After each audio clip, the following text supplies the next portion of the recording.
Welcome back to Cosmic and Body Horror. Join us on a journey through the pages of old, dusty horror pulp magazines. Before we begin, I invite you to pause for a moment and share in the comments where in the world you're listening from and what time of day it is for you. Terror Out of Space by Leigh Brackett. Lundy was flying the aerospace convertible by himself. He'd been doing it for a long time. So long that the bottom half of him was dead to the toes, and the top half even deader, except for two separate aches like ulcerated teeth. One in his back, one in his head. Thick pearly grey Venusian sky went past the speeding flyer in streamers of torn cloud. The rockets throbbed and pounded. Instruments jerked erratically under the swirl of magnetic currents that makes the Venusian atmosphere such a swell place for pilots to go nuts in. Jackie Smith was still out cold in the co-pilot's seat. From in back, beyond the closed door to the tiny inner cabin, Lundy could hear Farrell screaming and fighting. He'd been screaming a long time, ever since the shot of a vertin Lundy had given him after he was taken had begun to wear thin. Fighting the straps and screaming, a hoarse, jarring sound with no sense in it. Screaming to be free because of it. Somewhere inside of Lundy, inside the rumpled, sweat-soaked black uniform of the Tri-World Police Special Branch and the 5'6" of thick, springy muscle under it, there was a knot. It was a large knot, and it was very, very cold in spite of the sweltering heat in the cabin, and it had a nasty habit of yanking itself tight every few minutes, causing Lundy to jerk and sweat as though he'd been spiked. Lundy didn't like that cold, tight knot in his belly. It meant he was afraid. He'd been afraid before, plenty of times, and he wasn't ashamed of it. But right now he needed all the brains and guts. He had to get it back to special headquarters at Via. And he didn't want to have to fight himself, too. Fear can screw things for you. It can make you weak when you need to be strong, if you are going to go on living. You and the two other guys depending on you. Lundy hoped he could keep from getting too much afraid and too tired because it was sitting back there in its little strongbox in the safe, waiting for somebody to crack. Farrell was cracked wide open, of course, but he was tied down. Jackie Smith had begun to show signs before he passed out, so that Lundy had kept one hand over the anesthetic needle gun holstered on the side of his chair. And Lundy thought, the hell of it is, you don't know when it starts to work on you. There is no set pattern. Or, if there is, we don't know it.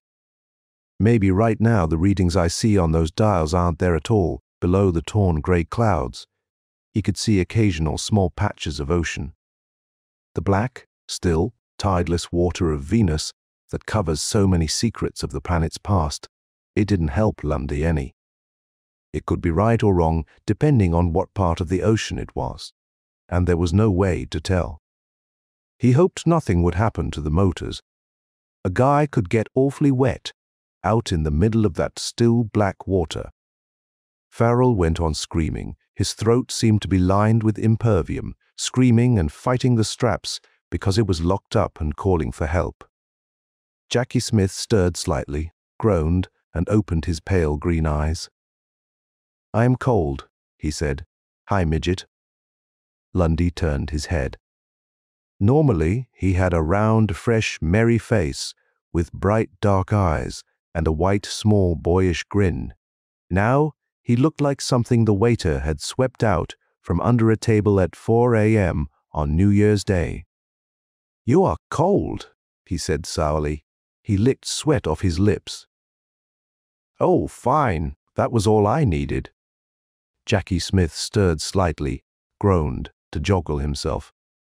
His black tunic was open over his chest, showing the white strapping of bandages, and his left hand was thrust in over the locked top of the tunic's zipper. He was a big man, not any older than Lundy, with big, ugly, pleasant features, a shock of coarse, pale hair, and a skin like old leather. On Mercury, where I was born, he said, the climate is suitable for human beings. You old world pantywaist, he broke off, turned white under the leathery burn and said through set teeth, "Oi, Farrell sure did a good job on me, you'll live," said Lundy. He tried not to think about how nearly both he and Smith had come to not living. Farrell had put up one hell of a fight when they caught up with him in a native village high up in the mountains of White Cloud. Lundy still felt sick about that. The bull meat, the hard boys, you didn't mind kicking around. But Farrell wasn't that kind. He was just a nice guy that got trapped by something too big for him. A nice guy, crazy, blind in love with somebody that didn't exist. A decent, hard-working guy with a wife and 2 kids who'd lost his mind, heart and soul to a thing from outer space, so that he was willing to kill to protect it. Oh, hell, thought Lundy wearily. Won't he ever stop screaming? The rockets beat and thundered. The torn grey sky whipped past. Jackie Smith sat rigid with closed eyes, white around the lips, and breathing in shallow, careful gasps. And VR was still a long way off, mowed farther off than he knew. Maybe he wasn't heading toward Via at all. Maybe it was working on him, and he'd never know it till he crashed. The cold knot tightened in his belly, like a cold blade stabbing. Lundy cursed. Thinking things like that was a sure way to punch your ticket right straight to blazes. But you couldn't help thinking about it. The thing you had caught in a special net of tight woven metal mesh, aiming at something Farrell could see, but you couldn't. The thing you had forced into the glass-eyed box and covered up with a black cloth, because you had been warned not to look at it.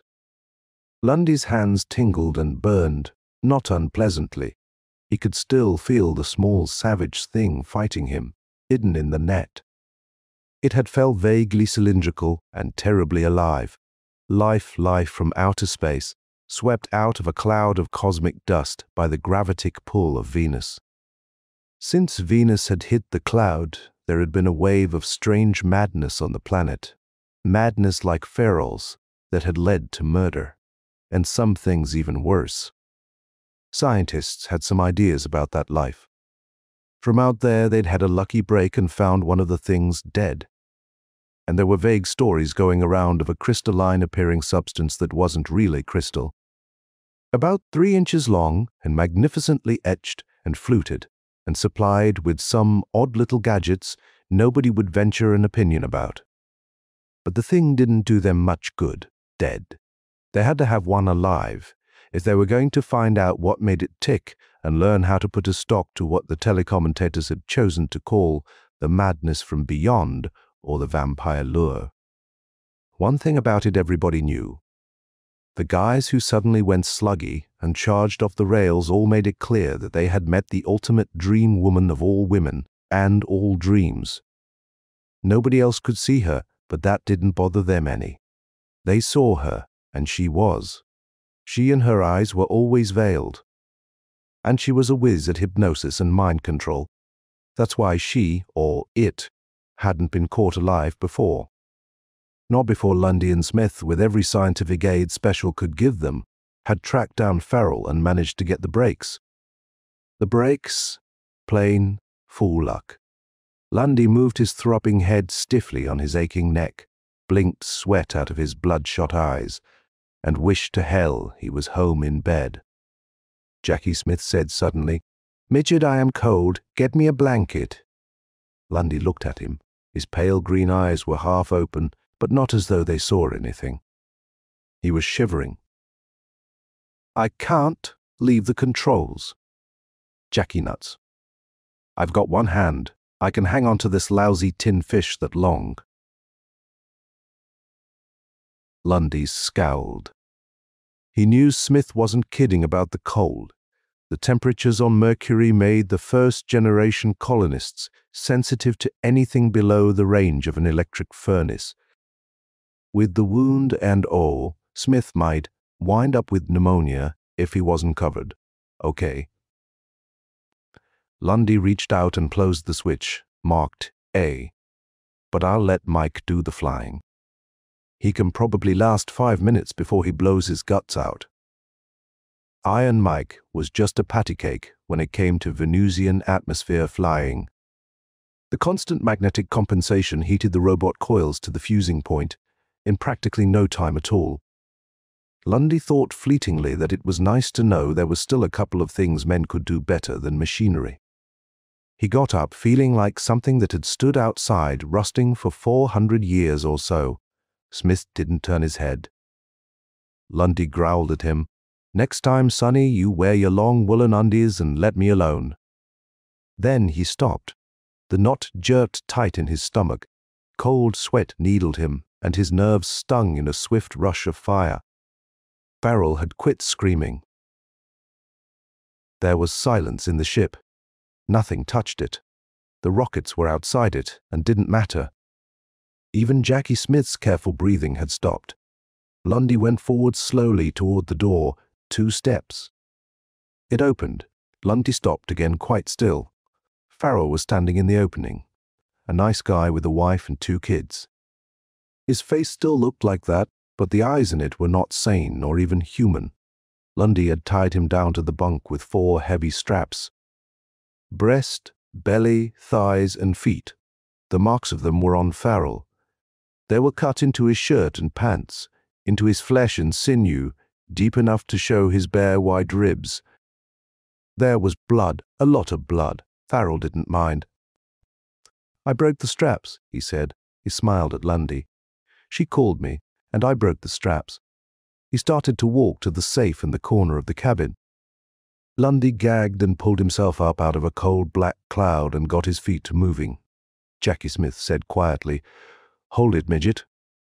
"She doesn't like it there in the safe. She's cold, and she wants to come out." Lundy looked over his shoulder. Smith was hunched around in his seat, holding the needle gun from Lundy's holster on the pilot's chair. His pale green eyes had a distant, dreamy glow, but Lundy knew better than to trust it.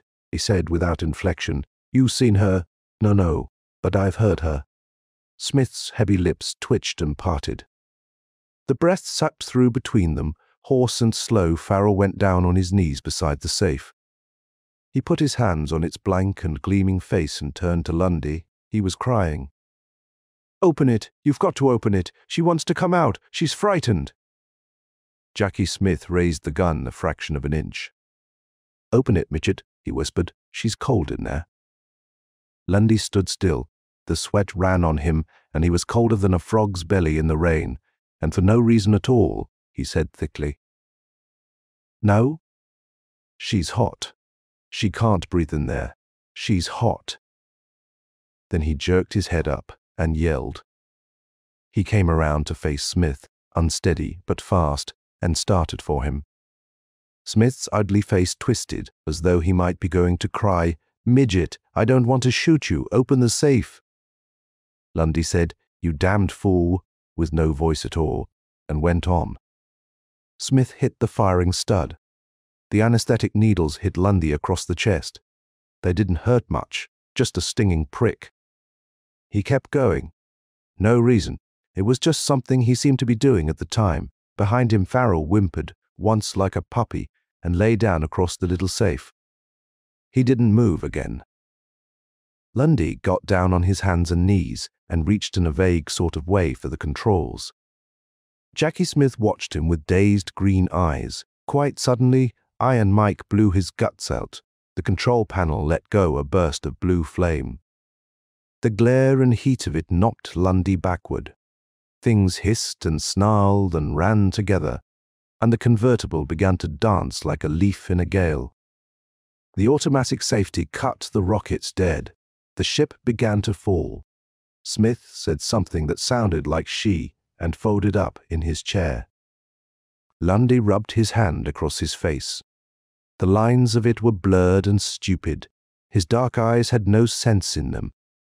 He began to crawl over the lurching floor toward the safe. The clouds outside ripped and tore across the ship's nose, and presently only water showed.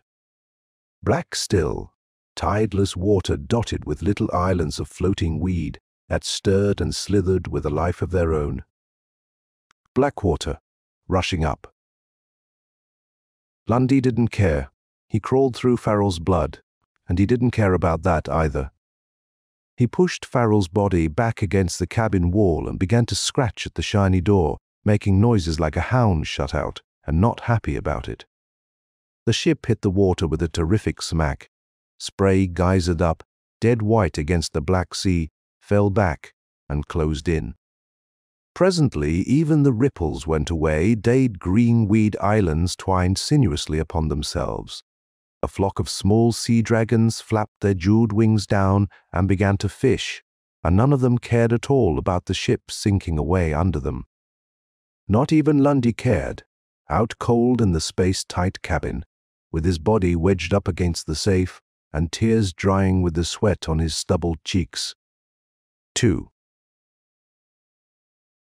The first thing Lundy knew about was the stillness.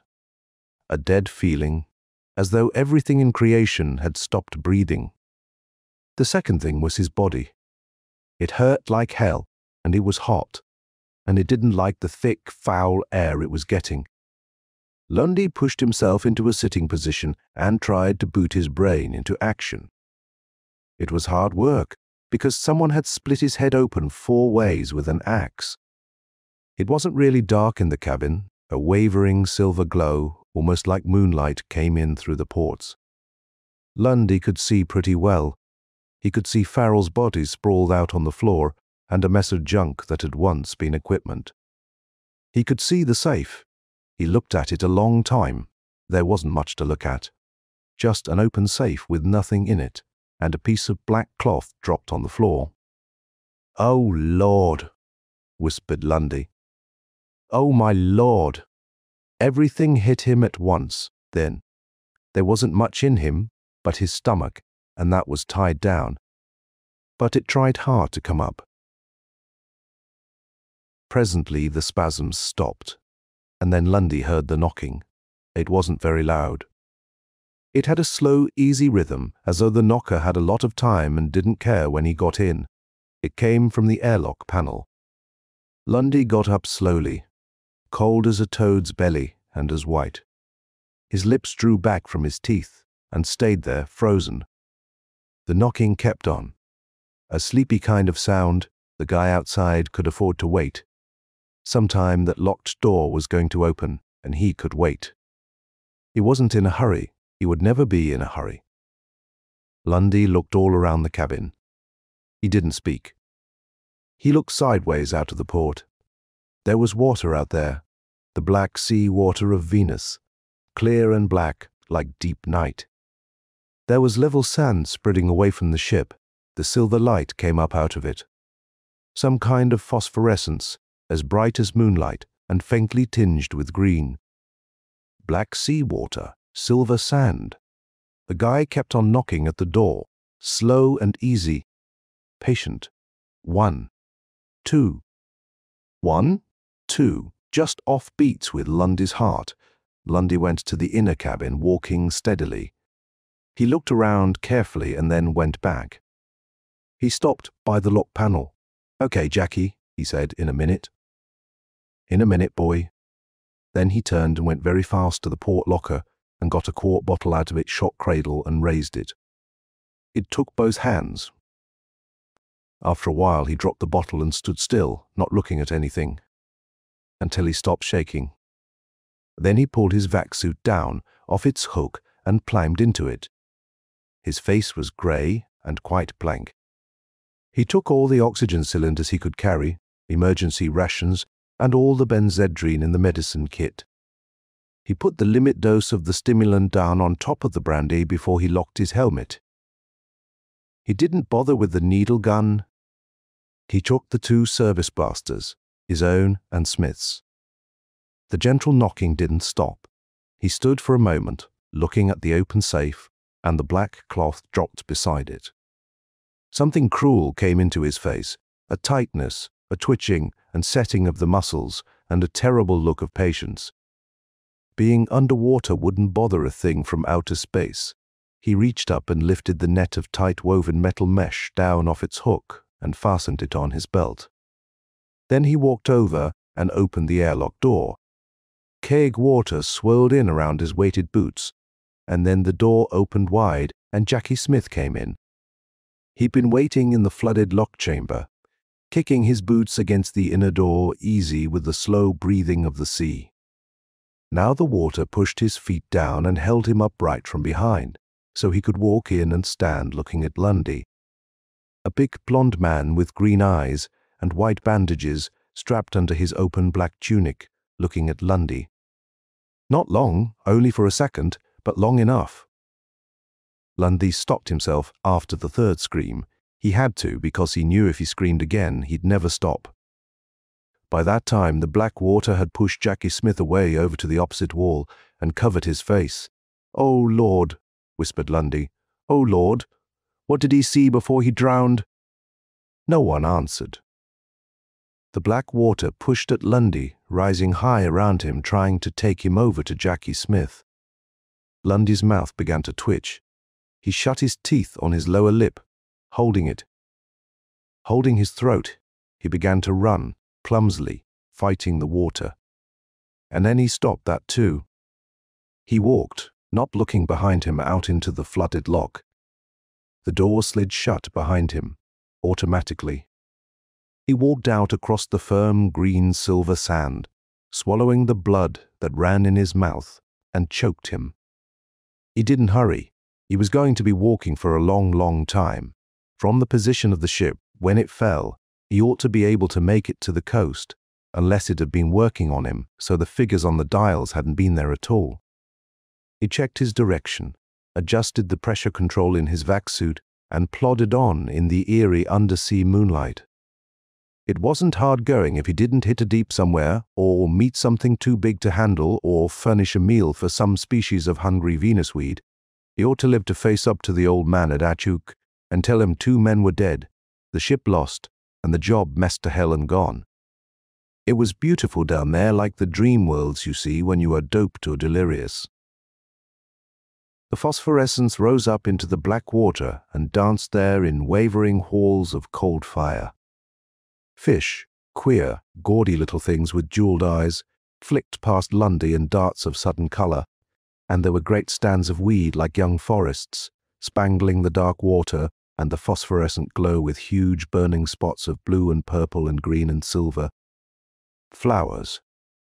Lundy got too close to some of them once. They reached out and opened round mouths full of spines and sucked at him hungrily. The fish gave them a wide berth. After that, so did Lundy. He hadn't been walking more than half an hour when he hit the road. It was a perfectly good road, running straight across the sand. Here and there it was cracked, with some of the huge square blocks pushed up or tipped aside. But it was still a good road, going somewhere. Lundy stood looking at it with cold prickles running up and down his spine. He'd heard about things like this. Nobody knew an awful lot about Venus yet. It was a young, tough, be-damned-to-you planet, and it was apt to give the snoopy scientific guys a good swift boot in their store teeth. But even a young planet has a long past, and stories get around. Legends, songs, folk tales.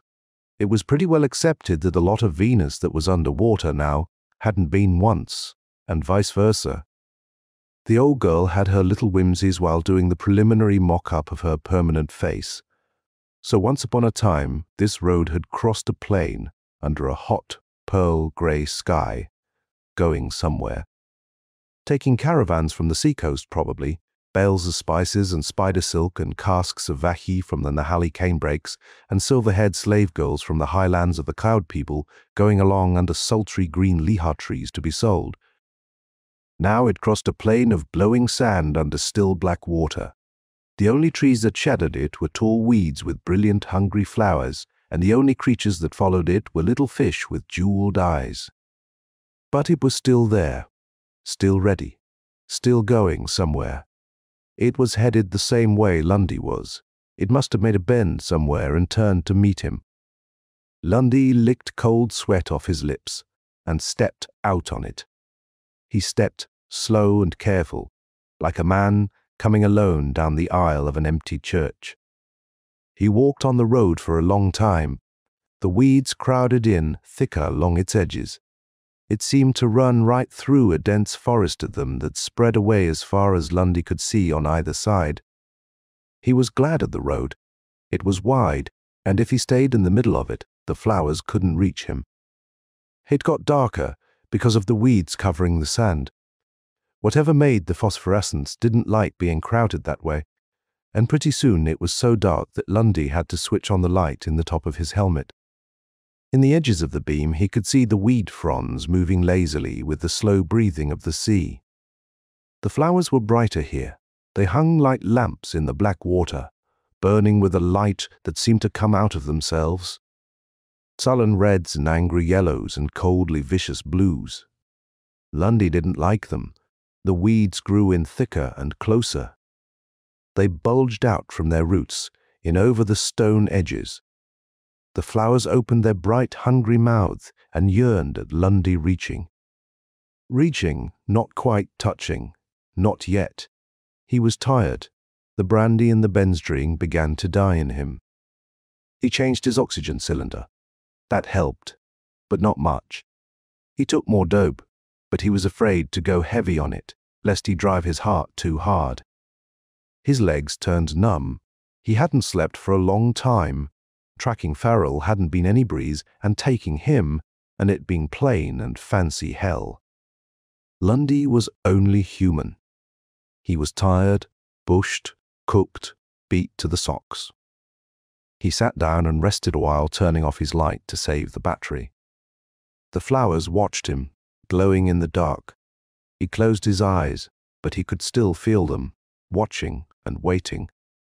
After a minute or two, he got up and went on. The weeds grew thicker and taller and heavier with flowers. More benzedrine, and damn the heart. The helmet light cut a cold white tunnel through the blackness. He followed it, walking faster. Weed fronds met and interlaced high above him, closing him in flowers bent inward downward. Their petals almost brushed him. Fleshy petals, hungry and alive. He started to run over the wheel ruts and the worn hollows of the road that still went somewhere under the Black Sea. Lundy ran clumsily for a long time between the dark and pressing walls. The flowers got closer. They got close enough to catch his vac-suit, like hands, grasping and slipping, and grasping again. He began using the blaster. He burned off a lot of them that way. They didn't like it. They began swaying in from their roots and down from the laced ceiling over his head. They hurt. They were angry. Lundy ran, sobbing without tears. The road did him in. It crossed him up suddenly, without warning. It ran along smoothly under the tumble of weeds, and then it was a broken, jumbled mass of huge stone blocks, tipped up and thrown around like something a giant's kid got tired of playing with. And the weeds had found places to stand in between them. Lundy tripped and fell, cracking his head against the back of his helmet. For a moment all he could see was bright light flashing. Then that stopped, and he realized he must have jarred a connection loose somewhere because his own light was out. He began to crawl over a great tilted block. The flowers burned bright in the darkness, bright and close. Very close. Lundy opened his mouth. Nothing came out but a hoarse animal whimper. He was still holding the blaster. He fired it off a couple of times, and then he was on top of the block, lying flat on his belly. He knew it was the end of the line because he couldn't move any more. The bright flowers came down through the dark. Lundy lay watching them. His face was quite blank. His dark eyes held a stubborn hatred, but nothing else.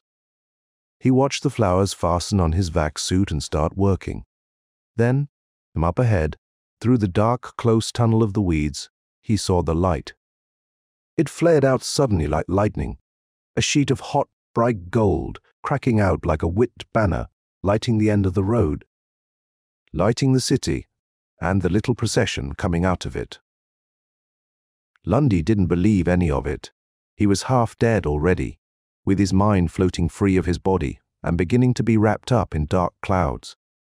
He watched what he saw incuriously. The golden light died down and then flared out twice more rhythmically. The road ran smooth again beyond the end of the tunnel, straight across a narrow plain. Beyond that, the city rose. Lundy couldn't see much of it because of the weeds, but it seemed to be a big city.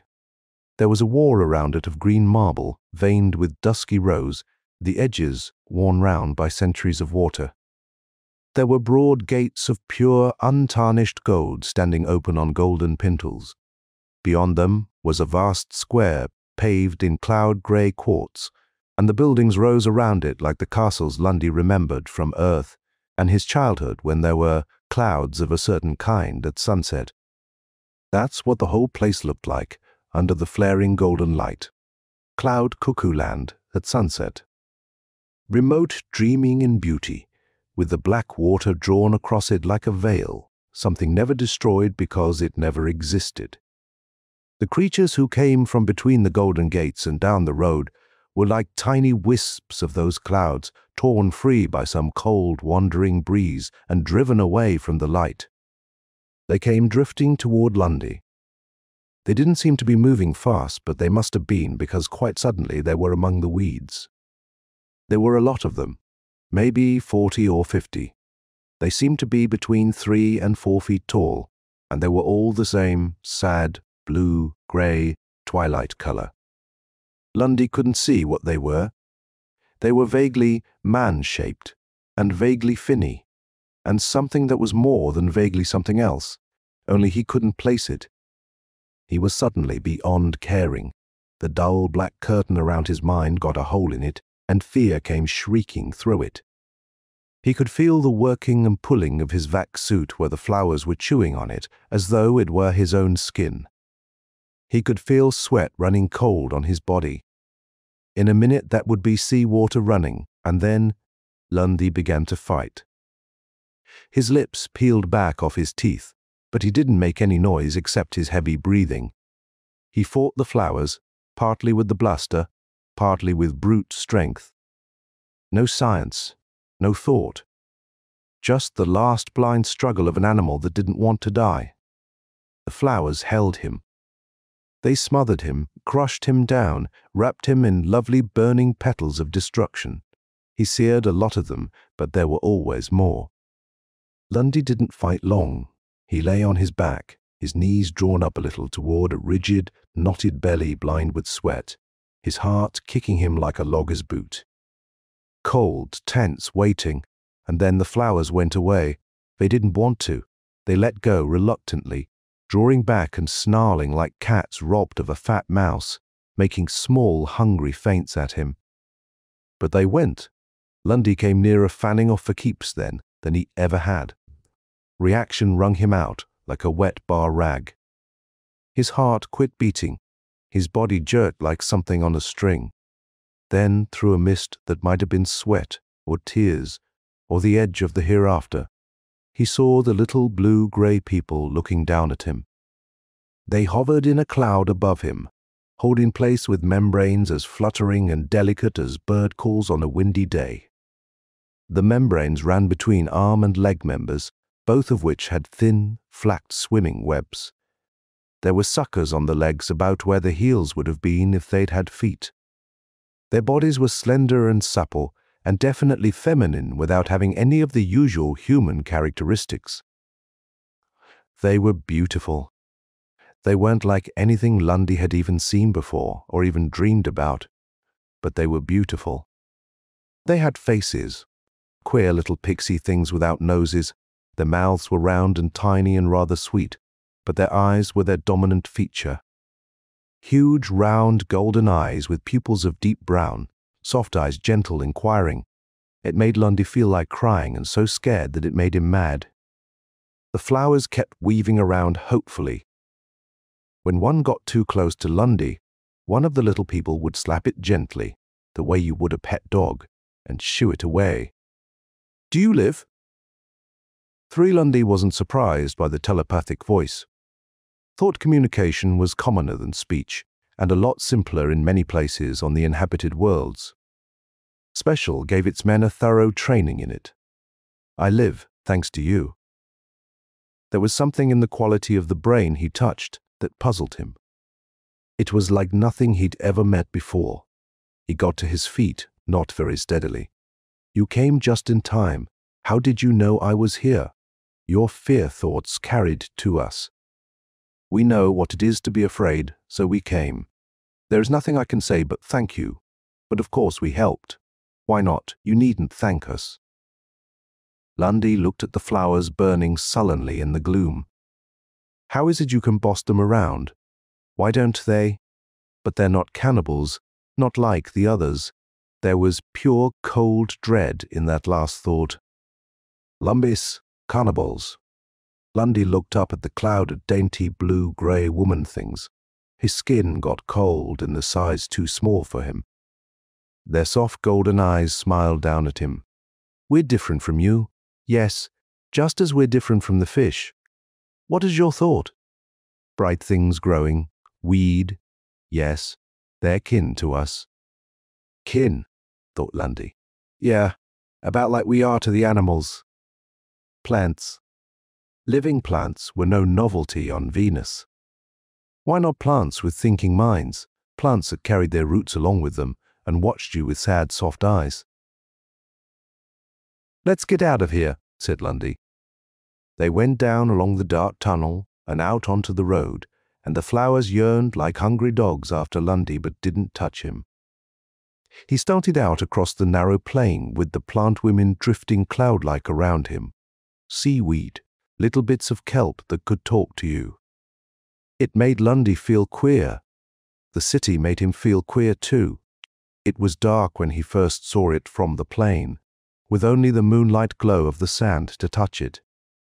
It was a big city, stretching away behind its barrier wall, big and silent and very old, waiting there at the end of its road. It was curiously more real in the dim light. Lundy lost trace of the water for a moment. It was like walking toward a sleeping city in the moonlight, feeling the secretive, faintly hostile strength of it, layered and leashed until dawn. Only there would never be a dawn for this city, never. Any more, Lundy wanted suddenly to run away. "Don't be afraid. We live there. It's safe." Lundy shook his head irritably. Quite suddenly the brilliant light flared out again, 3 regular flashes. It seemed to come from somewhere to the right, out of the range of undersea mountains. Lundy felt a faint trembling of the sand. A volcanic fissure, probably, opened when the land sank. The golden light changed the city again. Cloud Cuckoo Land, at sunset. A place where you could set your boots down on a dream. When he went in through the gates, he was awed, but not afraid. And then, while he stood in the square looking up at the great dim buildings, the thought came drifting down to him out of the cloud of little woman things. It was safe. It was happy before she came. After a long moment, Lundy said, We haven't seen her, but our mates have. She came a little while ago and walked through the streets, and all our mates left us to follow her. They say she's beautiful beyond any of us, and her eyes are hidden, and they have to see them. They have to look into her eyes or go crazy, so they follow her." The sad little blue-grey cloud stirred in the dark water. Golden Eyes looked down at him. "How did you know? Do follow her too?" Lundy took a deep, slow breath. The palms of his hands were wet. Yes, I followed her too. We feel your thought." They came down close around him. Their delicate membranes fluttered like fairy wings. Their golden eyes were huge and soft and pleading. "Can you help us? Can you bring our mates back safe? They've forgotten everything. If the others should come, the others." Lundy's brain was drowned in stark and terrible fear. Pictures came through it, vague, gigantic dreams of nightmare. They come, riding the currents that go between the hot cracks in the mountains and the cold deeps. They eat. They destroy. The little woman things were shaken suddenly like leaves in a gust of wind. We hide from them in the buildings. We can keep them out, away from our seed and the little new ones, but our mates have forgotten. If the others come, while they follow her, outside and away from safety. They'll all be killed. We'll be left alone, and there'll be no more seed for us, and no more little new ones." They pressed in close around him, touching him with their small blue-gray forefins. "Can you help us? Oh, can you help us?" Lundy closed his eyes. His mouth twitched and set. When he opened his eyes again, they were hard as agates. "I'll help you," he said, "or die trying." It was dark in the great square, with only the pale sand-glow seeping through the gates. For a moment, the little blue-gray woman creatures clung around him, not moving, except as the whole mass of them swayed slightly with the slow rhythm of the sea. Then they burst away from him outward in a wild surge of hope, and Lundy stood with his mouth open, staring. They weren't blue-gray any longer. They glowed suddenly, their wings and their dainty, supple bodies a warm, soft green that had a vibrant pulse of life behind it. And they blossomed. The long, slender, living petals must have been retracted, like the fronds of a touch-me-not, while they wore the sad blue-gray. Now they broke out like coronals of flame around their small heads, and scarlet and gold, poppy red, and violet and flame, silver white and warm pink, like a morning cloud streaming in the black water. Streaming from small green bodies that rolled and tumbled high up against the dark, dreaming buildings like the butterflies that had danced there before the sunlight was lost forever. Quite suddenly then, they stopped. They drifted motionless in the water, and their colors dimmed. Lundy said, "Where are they?" "Deep in the city, beyond our buildings here, in the streets where only the curious young ones ever go." "Oh, bring them back. Please bring them back." "If I come back myself," said Lundy, "I'll bring them." He left them hovering in the great dark square and went on into the city. He walked down broad paved streets, channeled with wheel ruts and hollowed by generations of sandaled feet. The great water-worn buildings lifted up on either side, lighted by the erratic glare of the distant fissure. The window openings, typical of most Venusian architecture, were covered by grills of marble and semi-precious stone, intricately hand, pierced like bits of jewelry. The great golden doors stood open on their uncorroded hinges. Through them Lundy could watch the life of the little plant people being lived. In some of the buildings the lower floor had been covered with sand. Plant women hovered protectively over them, brushing the sand smooth where the water disturbed it. Lundy guessed that these were seed beds. In other places there were whole colonies of tiny flower things still rooted in the sand, a pale spring haze of green in the dimness. They sat in placid rows, nodding their pastel baby coronals and playing solemnly with bits of bright weed and colored stones. Here, too, the plant women watched and guarded lovingly. Several times, Lundy saw groups of young plantlings grown free of the sand, being taught to swim by the woman creatures, tumbling in the black water like bright petals on a spring wind. All the women were the same sad blue-gray with their blossoms hidden. They'd stay that way, unless he, Lundy, could finish the job Special had sent him to do. The job he hadn't been quite big enough to handle up to now, feral, with the flesh flayed off his bones, and not feeling it because she was all he could think of. Jackie Smith, drowned in a flooded loch because she wanted to be free, and he had helped her. Was this Lundy guy so much bigger than Farrell and Smith and all the other men who had gone crazy over her? Big enough to catch the vampire lure in a net and keep it there and not go nuts himself. Lundy didn't feel that big. Not anywhere near that big. He was remembering things. The first time he'd had it in a net, the last few minutes before the wreck, when he'd heard her crying for freedom from inside the safe. Jackie Smith's face when he walked in with the water from the flooded loch, and his, Lundy's own question. Oh, Lord, what did he see before he drowned? The tight, cold knot was back in Lundy's belly again, and this time it had spurs on. He left the colony behind him, walking down empty streets lit by the rhythmic flaring of the volcanic fissure. There was damage here, pavements cracked and twisted with the settling, towers shaken down, the carved stone jalousies split out of the windows. Whole walls had fallen in some places, and most of the golden doors were wrecked, jammed wide open, or gone entirely.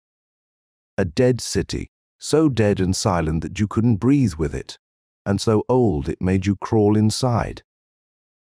A swell place to go mad in. Following a dream, after a long time Lundy saw them, the mates of the little seaweed women. A long, long trail of them, like a flight of homing birds, winding between the dark and broken towers. They looked like their women, a little bigger, a little coarser, with strong, tough, dark green bodies and brilliant coronals. Their golden eyes were fixed on something Lundy couldn't see, and they looked like the eyes of Lucifer yearning at the gates of heaven. Lundy began to run against the water, cutting across a wide plaza to get under the head of the procession. He unhooked the net from his belt with hands that felt like a couple of dead fish.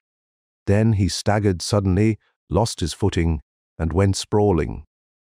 It was as though somebody had pushed him with a strong hand. When he tried to get up, it pushed him again, hard. The golden glare from the fissure was steadier now and very bright. The trail of little man things bent suddenly in a long whipping bow, and Lundy knew what was the matter. There was a current rising in the city, rising like the hot white winds that used to howl in from the sea, carrying the rains. They ride the currents that go between the hot cracks in the mountains and the cold deeps. They eat, they destroy. The others who were cannibals, she led the bright trail of plant men between the towers, and there was a current rising in the streets. Lundy got up. He balanced himself against the thrust of the current and ran, following the procession. It was clumsy work. With the water and his leaded boots, he tried to gauge where it, or she, was from the focus of the plump men's eyes. The hot light flared up brighter. The water pulled and shoved at him. He looked back once, but he couldn't see anything in the shadows between the towers. He was scared. He shook the net out, and he was scared. Funny that it, or she, didn't see him. Funny it didn't sense his mind, even though he tried to keep it closed. But he wasn't a very big object down there in the shadows under the walls, and creating an illusion for that many minds would be a strain on anything, even a creature from outer space. He'd had the breaks once before when he caught up with Farrell. He prayed to have them again. He got them for what good it did him. The current caught the procession and pulled it down close to Lundy. He watched their eyes. She was still leading them. She had a physical body, even if you couldn't see it, and the current would pull it, no matter how tiny it was. He cast his net out fast. It bellied out in the black water and came swooping back to his pull, and there was something in it. Something tiny and cylindrical and vicious, something alive. He drew the net tight, shivering and sweating with nervous excitement. And the plant men attacked. They swooped on him in a brilliant cloud. Their golden eyes burned. There was no sense in them. Their minds shrieked and clamored at him, a formless howl of rage and fear. For her, they beat at him with their little green fins. Their coronals blazed, hot, angry splashes of colored flame against the dark water. They wrenched at the net, tore at it, beating their membranes like wings against the rising current. Lundy was a solid, muscular little guy. He snarled and fought for the net like a wolf over a yearling lamb. He lost it anyway. He fell on his face under a small mountain of churning man-things and lay gasping for the breath they knocked out of him, thankful for the vac suit that saved him from being crushed flat. He watched them take the net. They clustered around it in a globe like a swarm of bees rolling around in the moving water. Their golden eyes had a terrible, stricken look. They couldn't open the net. Lundy had drawn it tight and fastened it, and they didn't have fingers. They stroked and pawed it with their fins, but they couldn't let her out. Lundy got up on his hands and knees. The current quickened. It roared down between the broken towers like a black wind and took the swarm of man-things with it, still clutching the net. And then the others came. Lundy saw them a long way off. For a moment he didn't believe it. He thought they must be shadows cast by the fitful glare of the fissure. He braced himself against a building and stood watching. And then seeing as the rushing current brought them closer. He didn't move, except to lift his jaw a little, trying to breathe. He simply stood, cold as a dead man's feet, and just as numb. They looked something like the giant rays he'd seen back on Earth, only they were plants, great sleek bulbs of kelp, with their leaves spread like wings to the current. Their long teardrop bodies ended in a flange like a fishtail that served as a rudder, and they had tentacles for arms. They were colored a deep red brown, like dried blood. The golden flare of the fissure made their cold eyes gleam. It showed their round mouth-holes full of sharp hair spines, and the stinging deadly cups on the undersides of their huge tentacles. Those arms were long enough and tough enough to pierce even the fabric of a vac suit. Lundy didn't know whether they ate flesh or not, but it didn't matter. He wouldn't care. After he'd been slapped with one of those tentacles, the net with her in it was getting away from him, and the others were coming down on top of him.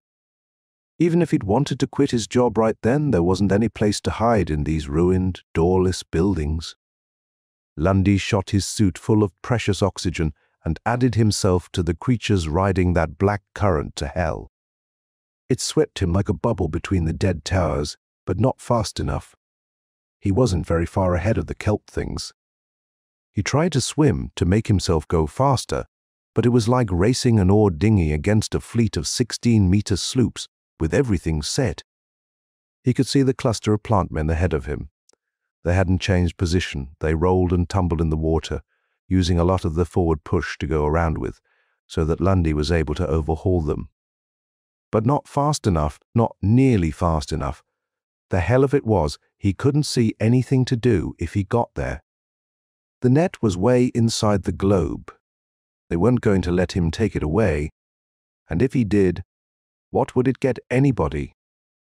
They'd still follow her, without sense enough to run away from the kelp beasts. Unless. It hit Lundy all of a sudden. A hope, a solution, hit him neatly as the leading kelp thing climbed up on his heels and brought its leaf wings in around him hard. Lundy let go an animal howl of fear and kicked wildly, shooting more air into his suit. He went up fast, and the wings grazed his boots, but didn't quite catch him. Lundy rolled over and fed the thing a full charge out of his blaster, right through the eye. It began to thrash and flounder like a shot bird. The ones coming right behind it got tangled up with it and then stopped to eat. Pretty soon there were a lot of them tumbling around it and fighting like a flock of gulls over a fish. Lundy swam furiously, cursing the clumsy suit. There were a lot of the things that hadn't stopped, and the ones that had wouldn't stay long. Lundy kicked and strained and sweated. He was scared. He had the wind up so hard it was blowing his guts out, and it was like swimming in a nightmare where you are tired. The current seemed to move faster up where he was now. He gathered his thoughts into a tight beam and threw them into the heart of the cluster of plant men at the creature in the net. "I can free you. I am the only one that can," a voice answered him. Inside his mind, the voice he had heard once before, back in the cabin of the wrecked flyer.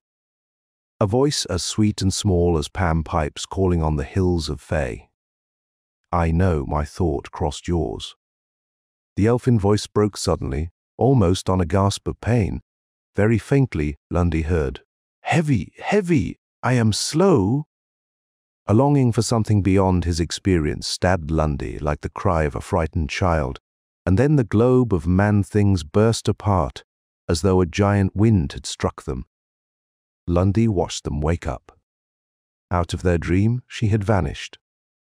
And now they didn't know why they were here or what they were doing. They had a heart-shaking memory of some beauty they couldn't touch, and that was all. They were lost and frightened. Then they saw the others. It was as though someone had hit them a stunning blow with his fist. They hung motionless, swept along by the current, staring back with dazed golden eyes. Their brilliant petals curled inward and vanished, and the green of their bodies dulled almost to black. The kelp beasts spread their wings wide and rushed toward them like great dark birds, and up ahead, under the sullen golden glare, Lundy saw the distant buildings of the colony. Some of the doors were still open, with knots of tiny figures waiting beside them. Lundy was still a little ahead of the kelp things. He grabbed up the floating net and hooked it to his belt, and then steered himself clumsily toward a broken tower jutting up to his right. He hurled a wild telepathic shout at the plum men, trying to make them turn and run, telling them that he'd hold off the others. They were too scared to hear him. He cursed them, almost crying. On the third try, he got through and they came to life in a hurry, rushing away with all the speed they had. By that time, Lundy was braced on his pinnacle of stone, and the kelp beasts were right on top of him. He got busy with both blasters. He burned down a lot of the things. Pretty soon the water all around him was full of thrashing bodies, where the living had stopped to fight over the dead. But he couldn't get them all, and a few got by him almost without turning his head. He could see huge red bird shapes overhauling stragglers, wrapping them in broad wings, and then lying quiet in the rush of the current, feeding. They kept the doors open, those little woman things. They waited until the last of their mates came home, and then slammed the golden panels on the blunt noses of the kelp things. Not many of the little men were lost. Only a few small wives would hide their petals and wear their sad blue-grey. Lundy felt good about that. It was nice. He felt good about something, because old Mr. Grimm was climbing right up on Lundy's shoulders, showing his teeth. The kelp beasts had finally found out who was hurting them also. Now Lundy was the only food in sight. They were ganging up for a rush, wheeling and side-slipping in the spate of black water. Lundy got two more, and then one blaster charge fizzled out, and right after it the other one became dull. Lundy stood alone on his broken tower and watched death sweep in around him. And the sweet elfin voice spoke out of the net. "Let me free, let me free." Lundy set his jaw tight and did the only thing he could think of. He deflated his vac suit and jumped, plunging down into the black depths of the ruined building. The kelp things folded their leaves back like the wings of a diving bird and came down after him, using their tails for power. Fitful flares of light came through broken walls and window openings. Lundy went down a long way. He didn't have to bother about stairs. The quakes had knocked most of the floors out. The kelp things followed him. Their long, sinuous bodies were maneuverable as a shark's, and they were fast. And all the time the little voice cried in his mind, asking for freedom. Lundy hit bottom. The walls were fairly solid down here, and it was dark, and the place was choked with rubble. Things got a little confused. Lundy's helmet light was shot, and he wouldn't have used it anyway, because it would have guided the hunters. He felt them swirling and darting. Around him he ran, to no place in particular. The broken stones tricked him. 3 times great sinewy bodies brushed him, knocking him spinning, but they couldn't quite find him in the darkness, chiefly because they got in each other's way. Lundy fell through suddenly into a great hall, lying beside whatever room he had been in and a little below it. It was hardly damaged. Golden doors stood open to the water, and there was plenty of light for Lundy to see some more of the kelp beasts poking hopeful faces in, and plenty of light for them to see Lundy. The elfin voice called, "Let me out! Let me out!" Lundy didn't have breath enough left to curse. He turned and ran, and the kelp beasts gave a lazy flirt of their tails and caught up with him in the first 30 feet. They almost laughed in his face. The only thing that saved Lundy was that when they opened their leaf wings to take him, they interfered with each other. It slowed them, just for a moment, just long enough for Lundy to see the door. a little door of black stone with no carving on it, standing half open on a golden pivot about 10 feet away. Lundy made for it. He dodged out from under one huge swooping wing, made a wild leap that almost tore him apart, and grabbed the edge of the door with his hands, doubling up and pulling. A tentacle tip struck his feet, his lead boots hit the floor, and for a minute he thought his legs were broken. But the surge of water the blow made helped to carry him in through the narrow opening. Half a dozen blunt red-brown heads tried to come through after him and were stopped. Lundy was down on his hands and knees. He was trying to breathe, that somebody had put a heavy building on his chest. Also, it was getting hard to see anything. He crawled over and put his shoulder against the door and pushed. It wouldn't budge. The building had settled and jammed the pivot for keeps. Even the butting kelp things couldn't jar it. But they kept on trying. Lundy crawled away. After a while, some of the weight went off his chest, and he could see better. A shaft of fitful golden light shot in through a crack about 10 feet above him. A small crack, not even big enough to let a baby in and out. It was the only opening other than the door. The room was small, too. The stone walls were dead black, without ornament or carving, except on the rear wall. There was a square block of jet there, about 8 feet long by 4 wide, hollowed in a peculiar and unpleasantly suggestive fashion. Above it, there was a single huge ruby set in the stone, burning red like a foretaste of hellfire. Lundy had seen similar small chambers in old cities, still on dry land. They were where men had gone to die for crimes against society and the gods. Lundy looked at the hungry monsters pushing at the immovable door and laughed. There was no particular humor in it. He fired his last shot and sat down. Lundy fired the last shot in his gun. The brutes might go away sometime, maybe, but unless they went within a very few minutes, it wasn't going to matter. Lundy's oxygen was getting low, and it was still a long way to the coast. The boys from the net cried out, "Let me free!" "The hell with you," said Lundy. He was tired. He was so tired, he didn't care much whether he lived or died.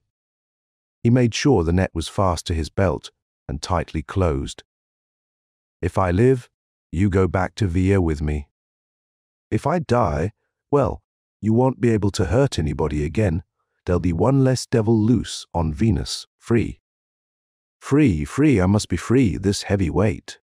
Sure, free to lead guys like Farrell into going crazy and leaving their wives and kids, free to kill." He looked with sultry eyes at the net. "Jackie Smith was my pal. You think I'd let you go? You think anything you could do would make me let you go?" Then he saw her. Right through the net, as though the metal mesh was cellophane, she crouched there in his lap, a tiny thing less than 2 feet high, doubled over her knees. The curve of her back was something an angel had carved out of a wisp of warm pearl-pink cloud. Lundy broke into a trembling sweat.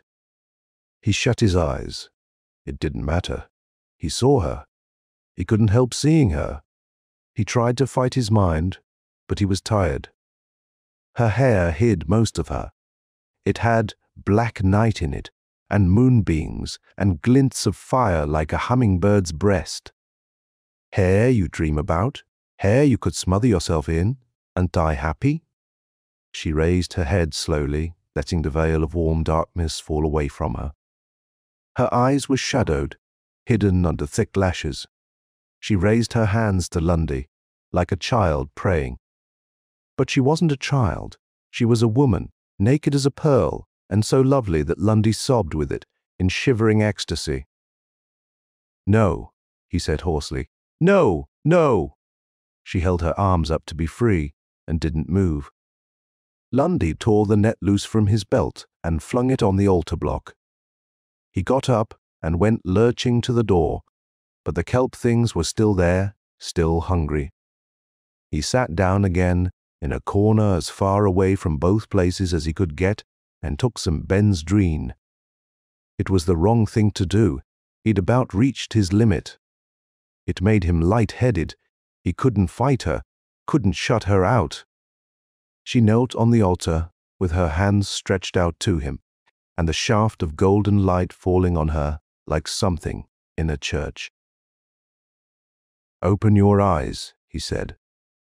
"Open your eyes and look at me. Let me free. Let me free."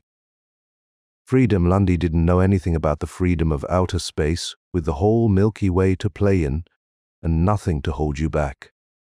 And with the longing, fear, a blind, stricken terror. "No," Lundy said. Things got dark for Lundy. Presently he found himself at the altar block, fumbling at the net. He wrenched away and went stumbling back to his corner. He was twitching all over like a frightened dog. "Why do you want to do it?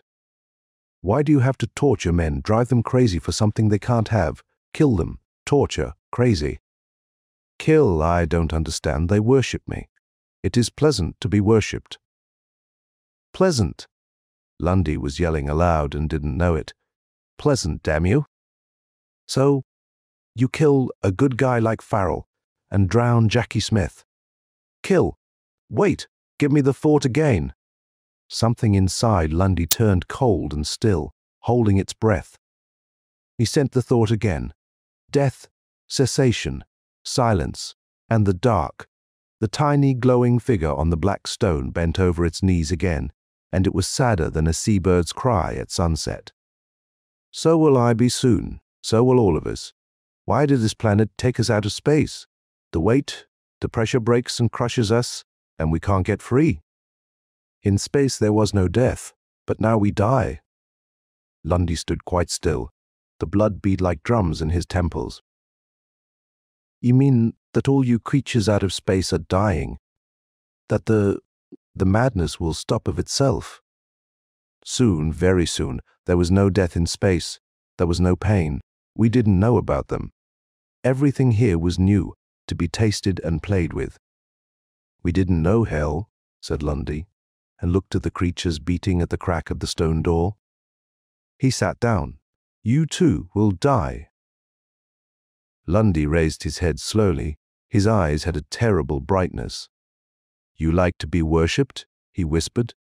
"Would you like to be worshipped after you die?